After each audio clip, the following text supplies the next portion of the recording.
Pinaalerto ng VIVOX ang mga residente sa malapit sa Bulkang Kanlaon sa posibleng lahar flow. Bunsod na rin yan nang walang patid na pagulan nitong mga nakaraang araw. Ang update niyan, alamin natin sa detalye ng report ni Ryan Lesiges live. Ryan? Audrey, hanggang kahapon ng hapon ay walang naiulat ng pagkakaroon ng lahar flow dito sa Canlaon City maging sa mga kalapit na mga lugar. Pero ang VIVOX nagpaalala dahil malaki pa rin daw ang posibilidad ng pagkakaroon ng mudstream flow mula sa Bulkang Canlaon.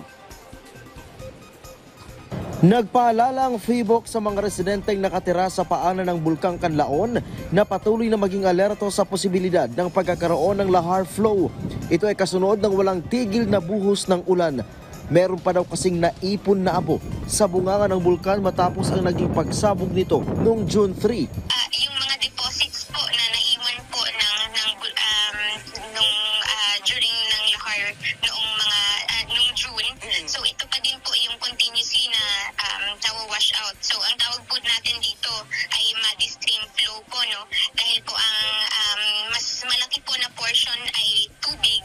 Ngunit yung mga deposito nga po na naiwan po noong June pa ay continuous po na nawawash off. Sa tuwing nag-aalboroto ang isang bulkan na sinusundan ng pagsabog at pagbuhos ng ulan, madalas sinusundan ito ng lahar flow. Pero ano nga ba ang tinatawag na lahar?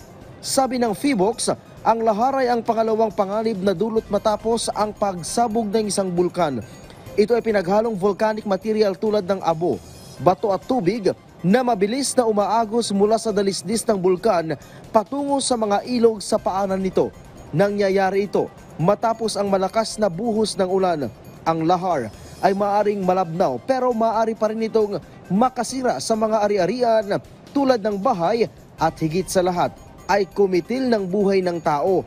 Para makaiwas sa tiyak na panganib na dala ng lahar, pinapayuhan ang mga residente na nakatira sa paanan ng bulkan na maging alerto sa lahat ng oras, umiwas sa ilog na nasa paanan ng bulkan at higit sa lahat ay agad lumikas kung makaranas ng walang patid na buhos ng ulan. Ang advice po natin sa ating pong general public ay to continue po yung ating pong vigilance and maging handa po tayo, and also to avoid po yung pagpasok muna within the 4-kilometer permanent danger zone dahil po yung ating pong bulkan ito po ay aktibo at pwede po itong mag-produce ng phreatic eruption. Audrey, pinakamabisang pag-iwas pa rin doon sa kadelikaduhan na dulot ng lahar flow, yung pag-iwas doon sa mga ilog na nasa paanan ng bulkan at yung mahigpit na pagbabawal sa pagbabalik doon sa 4-kilometer permanent danger zone. Sa ngayon kasi, Audrey, yung setup dito, yung mga nakatira sa 4-kilometer permanent danger zone ay pinapayagang makabalik sa kanilang mga tahanan yung mga padre de pamilya. Pero may certain time lamang yan kung hanggang ilang oras sila mananatili doon para i-check yung kanilang mga bahay at yung kanilang mga naiwang mga alagang hayop. Yung ilan kasi, Audrey, ay napapabalitang nagtatagal dahil pilit na isinasalba yung kanilang pananim. Audrey, sa lagay ng panahon dito sa Canlaon City kahapon, tumigil ng mga ilang oras pero ngayon tuloy-tuloy na naman ang buhos ng ulan. Audrey.